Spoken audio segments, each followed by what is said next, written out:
ನಮಸ್ಕಾರ ಸ್ನೇಹಿತರೆ, ಈ ವಿಡಿಯೋದಲ್ಲಿ ಪುತ್ರದ ಏಕಾದಶಿಯ ಮಹತ್ವವನ್ನು ಹೇಳಲಿದ್ದೇನೆ. ಸ್ನೇಹಿತರೆ, ಪುತ್ರದ ಏಕಾದಶಿಯನ್ನು ನಾವು ಜನವರಿ 21ರಂದು ಆಚರಿಸಬೇಕು.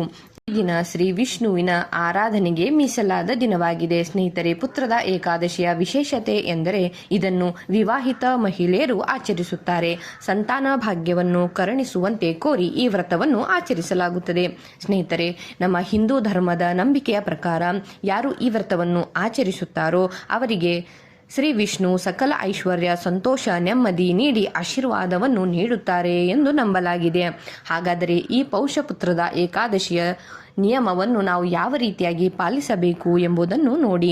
ಸ್ನೇಹಿತರೆ, ಏಕಾದಶಿಯ ಉಪವಾಸವನ್ನು ಲಿಂಗ ಜಾತಿ ಭೇದವಿಲ್ಲದೆ ಯಾರು ಬೇಕಾದರೂ ಆಚರಿಸಬಹುದು. ಈ ದಿನ ಕೆಲವರು ಸಂಪೂರ್ಣವಾಗಿ ಉಪವಾಸದ ನಿಯಮವನ್ನು ಆಚರಿಸುತ್ತಾರೆ. ಇನ್ನು ಕೆಲವರು ಹಾಲು ಮತ್ತು ಹಣ್ಣುಗಳನ್ನು ಸ್ವೀಕರಿಸಿ ಉಪವಾಸ ವ್ರತವನ್ನು ಆಚರಿಸುತ್ತಾರೆ.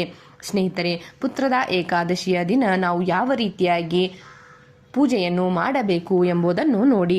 ನಾವು ಈ ದಿನ ಬೆಳಗ್ಗೆ ಬ್ರಹ್ಮ ಮುಹೂರ್ತದಲ್ಲಿ ಎದ್ದು ಸ್ನಾನ ಮಾಡಿ ಸ್ನೇಹಿತರೆ ಒಳ್ಳೆಯ ಸ್ವಚ್ಛವಾದ ಬಟ್ಟೆಗಳನ್ನು ಧರಿಸಬೇಕು. ನಂತರ ಉಪವಾಸ ವ್ರತವನ್ನು ಮಾಡುವ ಮುನ್ನ ಸಂಕಲ್ಪವನ್ನು ತೆಗೆದುಕೊಳ್ಳಬೇಕು. ನಂತರ ಶ್ರೀಕೃಷ್ಣನ ಮೂರ್ತಿಯನ್ನು ಇಟ್ಟು ಅದಕ್ಕೆ ತುಳಸಿ, ಪಂಚಾಮೃತ, ಹೂವು, ಹಣ್ಣುಗಳನ್ನು ಅರ್ಪಿಸಿ, ತುಳಸಿ ಅಂತೂ ಕಡ್ಡಾಯವಾಗಿ ಈ ದಿನ ಇರಲೇಬೇಕು ಸ್ನೇಹಿತರೆ. ಆದರೆ ತುಳಸಿಯ ದಳಗಳನ್ನು ಈ ದಿನ ಏಕಾದಶಿಯ ದಿನ ಅದನ್ನು ಕೀಳಬಾರದು. ಮೊದಲನೆಯ ದಿನವನ್ನು ನಾವು ಅದನ್ನು ಕೀಳಿಕೊಂಡು ಇಡಬೇಕು. ಅದಾದ ನಂತರ ನೋಡಿ ಸೂರ್ಯಾಸ್ತಕ್ಕೆ ಸ್ವಲ್ಪ ಮುನ್ನ ಪೂಜೆಯನ್ನು ಮಾಡಬೇಕು. ನಂತರ ಶ್ರೀ ವಿಷ್ಣುವಿಗೆ ಆರತಿ ಬೆಳಗಿಸಿ ನೈವೇದ್ಯವನ್ನು ಅರ್ಪಿಸಬೇಕು. ಮತ್ತು ಈ ದಿನ ಶ್ರೀಕೃಷ್ಣ ಅಥವಾ ಶ್ರೀ ವಿಷ್ಣುವಿನ ದೇವಾಲಯಕ್ಕೆ ಹೋಗಿ ಭೇಟಿಯನ್ನು ಕೂಡ ನೀಡಬೇಕು. ಸ್ನೇಹಿತರೆ, ಈ ಪುತ್ರದ ಏಕಾದಶಿಯ ಕುರಿತು ಒಂದು ಪೌರಾಣಿಕ ಕಥೆ ಕೂಡ ಬರುತ್ತದೆ. ಕಥೆ ಹೀಗಿದೆ ಸ್ನೇಹಿತರೆ. ಭದ್ರಾವತಿ ಎಂಬ ಪಟ್ಟಣದಲ್ಲಿ ಸುಕೇತುಮನ ಎಂಬ ರಾಜನಿದ್ದ. ಆತನ ಹೆಂಡತಿಯ ಹೆಸರು ಭೌಮ್ಯ.